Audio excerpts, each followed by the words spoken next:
Plastic cover use பண்ணக்கூடாதுன்னு எனக்கு awareness இருந்தால் போதுமாங்க. நம்மளுடைய அரசாங்கம் என்ன செய்யணும், இதை தடை செய்யணும். நாகர்கோவில் கேரளாவில் பிளாஸ்டிக் கவர் யூஸ் பண்ணுறது கிடையாதுங்க. பேப்பர் பை துணிப்பையில் தாங்க கொடுக்குறாங்க. நாங்களுமே என்ன தான் துணிப்பை எடுத்துகிட்டு எங்கள் வீட்டு குழந்தைங்க கடையில் இருக்கிற பிளாஸ்டிக் கவரில் கட்டி கொடுக்குற பொருட்களை வாங்கிட்டு வந்துடுறாங்க. ஆனால் நான் மாத்திரம் என்ன பண்ணுறேன் அப்படின்னா, உடனடியாக உஷாராக சில விஷயங்களை ஜாக்கிரதையாக என்ன செஞ்சிடுறேன். அது என்னன்னு பார்க்கலாமா? வாங்க பார்க்கலாம்.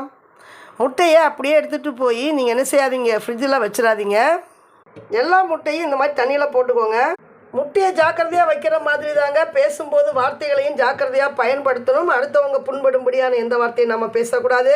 உடஞ்சதாங்க. அதுக்கப்புறம் இந்த மாதிரி ஒத்த வைக்கவே முடியாதுங்க. இந்த மாதிரி போடும்போது மிதக்கிற முட்டை, உடஞ்ச முட்டைங்க, கெட்டுப்போன முட்டைங்க அப்படின்னு நம்ம தெரிஞ்சுக்கலாங்க.